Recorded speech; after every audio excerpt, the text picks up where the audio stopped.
Quick 25ಗೆ ಸ್ವಾಗತ. ನಾನು ಮಾಲ್ತೇಶ್. ಶಿಕ್ಷಣದ ಟಾಪ್ 25 ಸುದ್ದಿಯನ್ನ ಬನ್ನಿ ಕ್ವಿಕ್ ಆಗಿ ನೋಡ್ಕೊಂಬೋಣ. ಗದಗ ಜಿಲ್ಲೆಯಲ್ಲಿ ಹೃದಯಾಘಾತಕ್ಕೆ ಮತ್ತೊಬ್ಬರು ಬಲಿಯಾಗಿದ್ದಾರೆ. ಲಕ್ಷ್ಮೇಶ್ವರ ನಿವಾಸಿ 42 ವರ್ಷದ ಶೋಭಾ ಒಡಕಣ್ಣವರ ಮೃತಪಟ್ಟಿದ್ದಾರೆ. ಎದೆ ನೋವು ಕಾಣಿಸಿಕೊಂಡ ತಕ್ಷಣ ಸ್ಥಳೀಯ ಆಸ್ಪತ್ರೆಗೆ ದಾಖಲಿಸಲಾಯಿತು. ಹೆಚ್ಚಿನ ಚಿಕಿತ್ಸೆಗಾಗಿ ಹುಬ್ಬಳ್ಳಿಯ ಖಾಸಗಿ ಆಸ್ಪತ್ರೆಗೆ ದಾಖಲಿಸಿದ್ದರು. ಚಿಕಿತ್ಸೆ ಫಲಕಾರಿಯಾಗದೆ ಶೋಭಾ ಉಸಿರು ಚೆಲ್ಲಿದ್ದಾರೆ.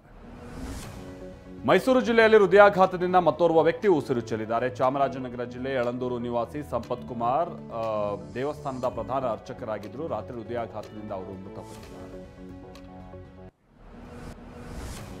ಕಲಬುರಗಿ ಜಿಲ್ಲೆ ದರೋಡೆಗೆ ಖದೀಮರು ಖತರ್ನಾಕ್ ಐಡಿಯಾವನ್ನ ಮಾಡಿದ್ರು. ಕಲಬುರಗಿಯಲ್ಲಿ ಮೊನ್ನೆ ಅಷ್ಟೇ ಒಂದು ಜ್ಯುವೆಲರಿ ಶಾಪ್ನಲ್ಲಿ ಕಳ್ಳತನ ಆಗಿತ್ತಲ್ಲ ಅದು. ಪೊಲೀಸರ ದಿಕ್ಕನ್ನ ತಪ್ಪಿಸೋದಕ್ಕೆ ಮೊಬೈಲ್ ಫೋನ್ ಅನ್ನು ಅವರು ಬಳಸಿರಲಿಲ್ಲ. ಇನ್ನು 5ನೇ ಆಗಂತುಕ ದರೋಡೆಕೋರರ ಖರ್ಚನ್ನು ನೋಡ್ಕೊಳ್ತಾ ಇದ್ದಂತೆ ಈ 5ನೇ ಆರೋಪಿಯೇ 4 ಆಟೋ ಪ್ರಯಾಣ ದರವನ್ನು ಪಾವತಿ ಮಾಡಿದ್ದಾರೆ. ಹುಬ್ಬಳ್ಳಿ ಧಾರವಾಡ ಅವಳಿ ನಗರದಲ್ಲಿ ರೌಡಿಗಳ ಉಪಟಳ ಹೆಚ್ಚಾಗಿದೆ. ಈ ಹಿನ್ನೆಲೆಯಲ್ಲಿ ಹಳೆ ಹುಬ್ಬಳ್ಳಿ ಠಾಣಾ ವ್ಯಾಪ್ತಿಯ 60 ರೌಡಿ ಶೀಟರ್ಗಳ ಪರೇಡ್ ನಡೆಸಲಾಯಿತು. ಸಂಸಾರ ಮನೆ ಅಂತ ಕಾಳಜಿ ಇದ್ದವರು ಅಪರಾಧ ಕೃತ್ಯಗಳನ್ನು ಬಿಡಬೇಕು ಅಂತ ರೌಡಿಗಳಿಗೆ ಎಸಿಪಿ ಉಮೇಶ್ ಚಿಕ್ಕಮಠ ವಾರ್ನಿಂಗ್ ಅನ್ನು ನೀಡಿದ್ದಾರೆ.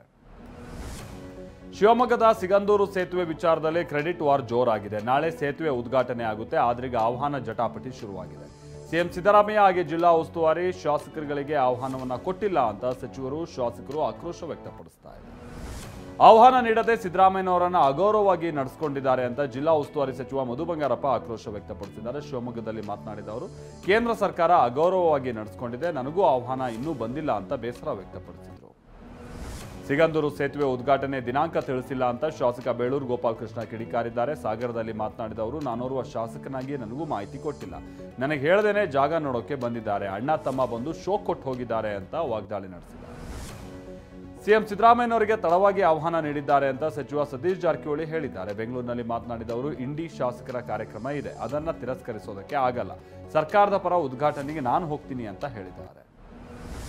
ಪಕ್ಷ ನನ್ನನ್ನು ಎಷ್ಟು ಸಲ ಹೊರ ಹಾಕಿದ್ರು ಏನೂ ಆಗೋದಿಲ್ಲ ಅಂತ ಶಾಸಕ ಯತ್ನಾಳ್ ಹೇಳಿದ್ದಾರೆ. ವಿಜಯಪುರದಲ್ಲಿ ಮಾತನಾಡಿದ ಅವರು, ಪಕ್ಷೇತರವಾಗಿ ಬಂದು ನಿಂತು ಗೆದ್ದು ಬರ್ತೀನಿ, ನಾನು ಆ ತಾಕತ್ ನನಗಿದೆ, ಪಕ್ಷೇತರ ಅಭ್ಯರ್ಥಿಯಾಗಿ ಸ್ಪರ್ಧಿಸಿಯೂ ಗೆಲ್ತೀನಿ ಅಂತ ವಾಗ್ದಾಳಿ ನಡೆಸಿದ್ದಾರೆ. ಕೋಲಾರದಲ್ಲಿ ಪೊಲೀಸರು ವಿನೂತನ ಕಾರ್ಯಕ್ರಮ ಆಯೋಜಿಸಿದ್ದಾರೆ. ಮಾಲೂರು ತಾಲೂಕಿನಲ್ಲಿ ಮನೆ ಮನೆಗೆ ಪೊಲೀಸ್ ಅನ್ನೋ ಕಾರ್ಯಕ್ರಮ ರೂಪಿಸಿದ್ದಾರೆ. ಮನೆ ಮನೆಗೆ ಭೇಟಿ ನೀಡಿದ ಪೊಲೀಸರು ಜನರೊಂದಿಗೆ ಮುಕ್ತ ಮಾತುಕತೆ ನಡೆಸಿ ಕಾನೂನಿನ ಅರಿವನ್ನು ಮೂಡಿಸಿದ್ದಾರೆ. ದೆಹಲಿಯಲ್ಲಿ ಫುಟ್ಪಾತ್ನಲ್ಲಿ ಮಲಗಿದ್ದವರ ಮೇಲೆ ಆಡಿ ಕಾರನ್ನು ಹತ್ತಿಸಿ ಕೊಂದಿದ್ದ ಆರೋಪಿ ಲಾಕ್ ಆಗಿದ್ದಾನೆ. ಪ್ರತ್ಯಕ್ಷದರ್ಶಿಗಳು ಘಟನೆಯ ಭಯಾನಕತೆಯನ್ನು ಬಿಚ್ಚಿಟ್ಟಿದ್ದಾರೆ. ಕಾರು ನಮ್ಮ ಮೇಲೆ ಹರಿದಿದೆ, ನಾನು, ನನ್ನ ಗಂಡ ಮತ್ತು ಮಕ್ಕಳು ಗಾಯಗೊಂಡಿದ್ದೀವಿ ಅಂತ ಗಾಯಾಳುಗಳು ಹೇಳಿದ್ದಾರೆ. ಬಿಹಾರ ಚುನಾವಣೆ ಹೊತ್ತಲೇ ರಾಜಕೀಯ ಹತ್ಯೆ ನಡೆದಿದೆ. ಪಾಟ್ನಾದಲ್ಲಿ ಬಿಜೆಪಿ ನಾಯಕನನ್ನ ಗುಂಡಿಕ್ಕಿ ಕೊಲೆ ಮಾಡಲಾಗಿದೆ. ಬೈಕ್ನಲ್ಲಿ ಬಂದಿದ್ದ ದುಷ್ಕರ್ಮಿಗಳು ಬಿಜೆಪಿ ನಾಯಕ ಸುರೇಂದ್ರ ಕೇವಟ್ ಅವರನ್ನ ಬರ್ಬರವಾಗಿ ಹತ್ಯೆಗೈದು ಪರಾರಿಯಾಗಿದ್ದಾರೆ. ಬಿಹಾರದಲ್ಲಿ ಹಲವು ಅಕ್ರಮ ವಲಸಿಗರು ಪತ್ತೆಯಾಗ್ತಾ ಇದ್ದಾರೆ. ಚುನಾವಣಾ ಆಯೋಗ ಪರಿಶೀಲನೆ ವೇಳೆ ನೇಪಾಳ, ಬಾಂಗ್ಲಾದೇಶ, ಮಯನ್ಮಾರ್ ಪ್ರಜೆಗಳು ಪತ್ತೆಯಾಗಿದ್ದಾರೆ. ಮತದಾರರ ಪಟ್ಟಿ ಪರಿಷ್ಕರಣೆ ವೇಳೆ ಅಕ್ರಮ ವಲಸಿಗರು ಸಿಕ್ಕಿದ್ದು ಅವರನ್ನು ಪೊಲೀಸರು ವಶಕ್ಕೆ ಪಡೆದಿದ್ದಾರೆ. ಜುಲೈ 21ರಿಂದ ಸಂಸತ್ತು ಮುಂಗಾರು ಅಧಿವೇಶನ ನಡೆಯುತ್ತೆ. ಈ ಹಿನ್ನೆಲೆಯಲ್ಲಿ ಕಾಂಗ್ರೆಸ್ ಅಧಿನಾಯಕಿ ಸೋನಿಯಾ ಗಾಂಧಿ ಕಾಂಗ್ರೆಸ್ ಸಂಸದರ ಸಭೆ ಕರೆದಿದ್ದಾರೆ. ಜುಲೈ 15ರಂದು ಸೋನಿಯಾ ಗಾಂಧಿ ನೇತೃತ್ವದಲ್ಲಿ ಸಭೆ ನಡೆಯಲಿದ್ದು ಅಧಿವೇಶನದ ಸಮಯದಲ್ಲಿ ಕಾರ್ಯತಂತ್ರ ರೂಪಿಸುವ ಕುರಿತು ಚರ್ಚೆ ನಡೆಸಿದ್ದಾರೆ.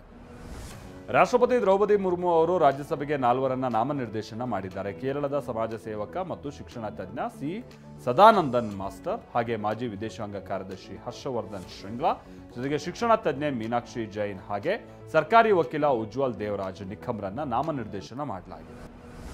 ಬಹುಭಾಷಾ ನಟ ತೆಲುಗಿನ ಕೋಟಾ ಶ್ರೀನಿವಾಸರಾವ್ ವಿಧಿವಶರಾಗಿದ್ದಾರೆ. ಅನಾರೋಗ್ಯದಿಂದ ಬಳಲುತ್ತಾ ಇದ್ದ ಶ್ರೀನಿವಾಸರಾವ್ ಹೈದರಾಬಾದ್ನ ತಮ್ಮ ನಿವಾಸದಲ್ಲಿ ನಿಧನರಾಗಿದ್ದಾರೆ. ಡಿಸಿಎಂ ಪವನ್ ಕಲ್ಯಾಣ್, ನಟ ಚಿರಂಜೀವಿ ಸೇರಿದಂತೆ ಹಲವು ಗಣ್ಯರು ಅಂತಿಮ ದರ್ಶನ ಪಡೆದರು.